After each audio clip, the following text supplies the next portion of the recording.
homicide, Ventura? You gonna stop that one? Good question, Aguado. First, I'd establish a motive. In this case, the killer saw the size of the bug's dick and became insanely jealous. Then I'd lose 30 pounds. Park and his wife! Tone, put that big-ass size 13 on and kick it for the homies. Holy Testicle Tuesday! How would you like me to make your life a living hell? Well, I'm not really ready for a relationship, Lois, but thank you for asking. Do not go in there. Woo! Oh, yeah, the bitch. Your number's still 911? Oh, righty then.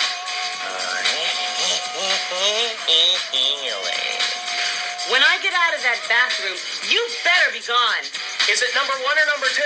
I just want to know how much time I have. Take care now. Bye-bye then. Good evening. Welcome to this week's edition of the WayBack Movies Podcast, a show where we review the best and not so best of 80s and 90s cinema, because really, fuck the 2000s. My name is Steve, and with me on this crazy journey, Justin. Doctor. And we're back after what wasn't really a break. No, well, we were planning on it. We screwed that up. A little bit. Yeah, for us anyway. Un poquito break. Yeah, we got like about a week off, although you didn't notice because we pre-recorded. I know, right? Shocking. But pay no attention to the mad volume. Yeah, so we decided, screw it. And, so we're back with, something zany. Something zany. We decided a lot of something zany. Yeah. A month's worth of zany. Yes, a month worth of zany. Last week we mentioned that, yes, we are in fact just going to do an entire month of Jim Carrey movies, because why the fuck not? January starts with J. Right. Jim Carrey January. Jim Carrey January. Almost alliteration. Almost. There you go. All right, so that's what we're doing. And also because we like Jim Carrey, I just wanted to talk about these movies. My favorite actor of all time. Excuse to watch those movies again. He was when I was a kid. It literally changed in my 20s when I switched to Robert Englund, because I became more of a character actor fan, and Robert Englund was Freddy Krueger. It just seemed right. Yeah. But yeah, I loved Jim Carrey growing up, and this was pretty much one of the main reasons, was this film. So, with that being said, I guess we should just jump right back to it, to February 4th, 1994, for Ace Ventura, Pet Detective.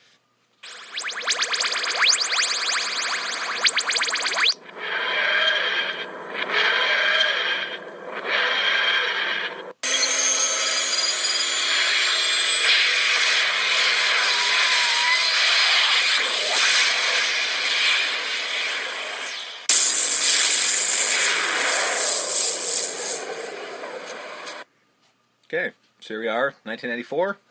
I'm 11. I'll be 12 this year. You know, cool. I don't remember if I saw this in theaters though. I really don't. I watched all these on VHS. I'm sure I wanted to see it in theater. I just don't know if I did. Like every movie that we're doing this month, I watched on VHS initially. I know. Okay. One of them I know I saw in theater. I know I saw The Third Week. I know I saw that one. I don't know if I saw This Week or Next Week. Yeah. I think I did, but I don't know for sure. Like, my parents never really took me to the theater, so I just lived in Blockbuster. Mm-hmm. Almost weekly, so, yeah. Well, by this point, I was almost at the point where I was, like, going to movies with friends. Right. So I was getting to that point, which is why I'm not sure if I saw this and the next one or not, or it might have been next year when I started going to movies by myself, or with friends. We'll never get to those movies for me. No? They're all past 2000. Yeah, I guess that's true, right? Although, to be fair, as I keep saying by myself, I actually never went to a movie by myself until, like, 2004 or 5. Yeah, I've rarely gone to the movies. Yeah, I've rarely gone to the movies. Oh, I do all the time now, because I like to, the big blockbusters that people go to. You go on I go on like a Monday afternoon. I'm like, there's nobody in the theater. I don't have to fight with people. And it's like, but nobody's around on Monday afternoon. Most people have jobs where they, have to go and do stuff. I don't have to work until later. Yay!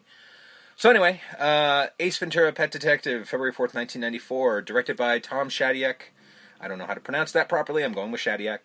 Fine. Screenplay by Jack Bernstein, Tom Shadyac, and Jim Carrey. Story by Jack Bernstein. Produced by James G. Robinson. Production company Morgan Creek Productions. Distributed by Warner Brothers. Box office of $107.2 million against a budget of $15 million. So, pretty good first outing. Yep. As far as his starring vehicle. Although not really his first outing. He did have a couple movies in the 80s. But he's the... This is him. He's the face on the poster. Well, he was in the one movie that I really like, but when we do another Jim Carrey month and we need to fill it out with 80s movies, I'm going to throw mine in there. Not the first movie I saw him in, we'll but do both 80s. retroactively. Oh, we'll get there. We'll do both, for sure. We just haven't gotten there yet. Because we're just focusing on the 90s, because when you think about Jim Carrey, it's these 4 movies, basically. And we've already covered one. Mm-hmm. So, the cast. Jim Carrey, as mentioned, is Ace Ventura. Courtney Cox is Melissa Robinson. Sean Young is Lieutenant Einhorn. Ronnie Finkel. Spoilers! I know. Tone Loc is Emilio. Who, by the way, they kept making fun of it, of the fact that at this moment, Tone Loc was the most famous person in the cast. Because that's fair. Courtney Cox hadn't blown up yet because Friends had just started. Sean Young had kind of gone off the rails, so we didn't see much of her. And Jim Carrey Jim Carrey was Jim on Carrey TV. and was James. Yeah, he was on TV. This. So and fucking Tone Loc had a #1, right? He was a #1 hit artist. I mean, that's why I like the music I used. Well, the music I used in the beginning was because I couldn't get the other songs. They made it very difficult for me to acquire said music. Ah, just saying. So I had to use that song just by, process of elimination. But yeah, that was how it is. The other famous person, Dan Marino, played himself. John Capodice is Sergeant Aguado. Noble Willingham is Riddle. Troy Evans is Roger Predactor. Rainer Shiny is Woodstock. I don't know. Udo Kier is Ronald Camp. I don't know how the hell that happened. Frank Adonis is Vinny. Tiny Ron is Rock. David Margolis is Doctor. I don't know why I bothered putting that in. Bill Zuckert is Mr. Finkel, Alice Drummond is Mrs. Finkel, and Judy Clayton is Martha Metz. So, a little bit about the man of the month, Mr. Jim Carrey. James Eugene Carrey was born January 17th, 1962 in Newmarket, Ontario. Of course, his middle name's Eugene. Isn't it, though? Yeah, and just in case you're wondering why I'm doing this, when we did the Wes Craven one, I did, for each movie of Wes Craven outside of Nightmare on Elm Street, I did a little bit about the man himself, so I'm doing that here, because it just seems appropriate. He's the youngest of 4 children. He grew up in very poor, at one point living in a van in a Scarborough, in a small building next to it, let me try that again, and try that in English. The family grew up very poor, at one point living in a van, and in Scarborough in a small building next to a wheel factory. Was the said van down by the river? I think at one point it actually was. Different guy I know, think but it still. was. I think it actually was. At age 10, he already knew he wanted to be a performer, and he wrote to the Carol Burnett Show saying he was already a master of impressions.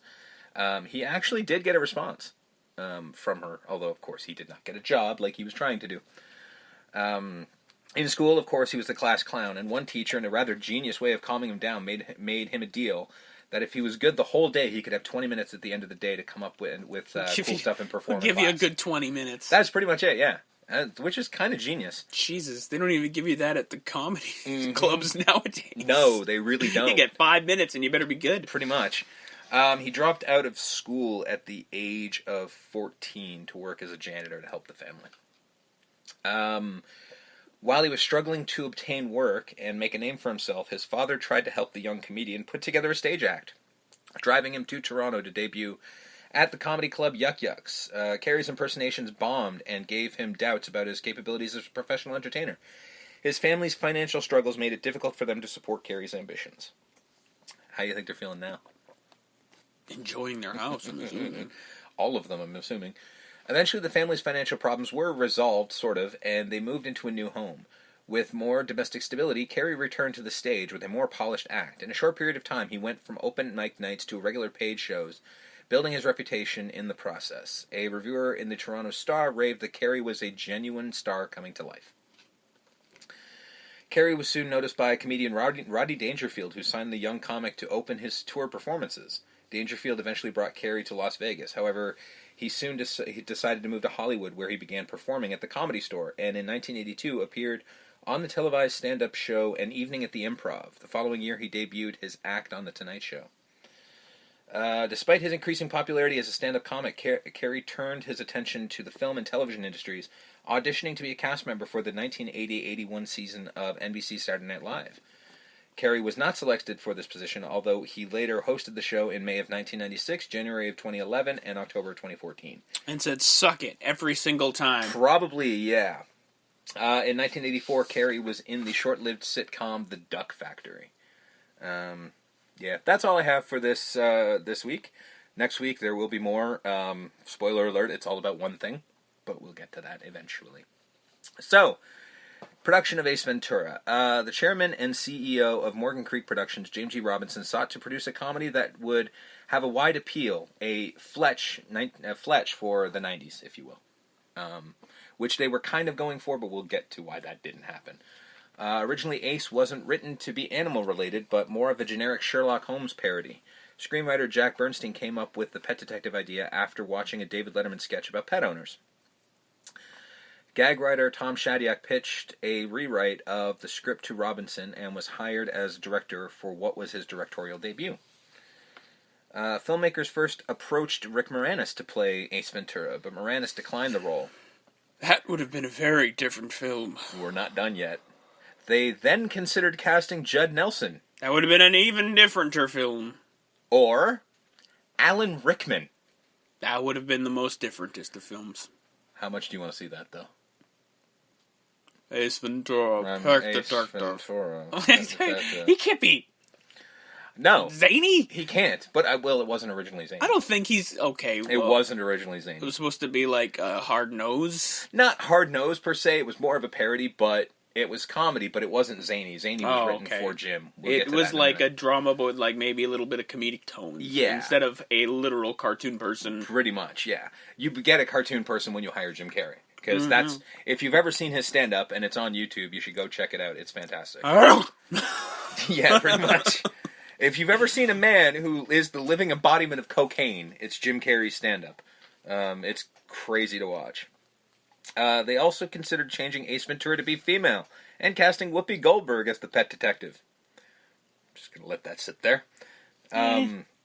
Ultimately, the producers noticed Jim Carrey's performance in the sketch comedy show In Living Color and cast him as Ace Ventura. Also, Rob Schneider was considered for the role. Rob Schneider. Yeah, Rob Schneider is derp-de-derp-de-derp. Watch South Park, people. Originally, Ace was written as a bumbling idiot until Carrey helped rewrite the script, and filmmakers allowed him to improvise on set. Still a bumbling idiot. Yes. But he's good at what he does. Yes, he's a skillful bumbling idiot. But Carrey said of his approach, I knew this movie was going to be either be something that people really went for, or it was going to ruin me completely. From the beginning of my involvement, I said that the character had to be a rock and roll. He had to be the 007 of pet detectives. I wanted to be unstoppable, ridiculous, and they'd let me go wild. No shit. Gloves were off. Yes. He said he sought comedic moments that would be unappealing to some. I wanted to keep the action unreal and over the top. When it came to my reaction to kissing a man, I wanted it to be the biggest, most obnoxious homophobic reaction ever recorded. It's so ridiculous, it can't be taken serious, even though it guarantees that somebody is going to be offended. Cut to 15 years later. Yeah. And that's a good point to bring up our going on 16 now, actually. It 16 is. Years later. It really is. We get it. We know. We're not going to address it here. No. We are two chuckleheads talking into a phone. We're going to comment on it as a comedy. We're not going to get into the overtones. None of that crap. We're letting it lay. I'm sure others have. Other people who are better at that than us have, I'm sure, done it. We're not going to be those people. So what I just said there is as much as we're going to say on the subject. Cool? Aces? Get it? Yeah. I'll show myself out. Okay, moving on.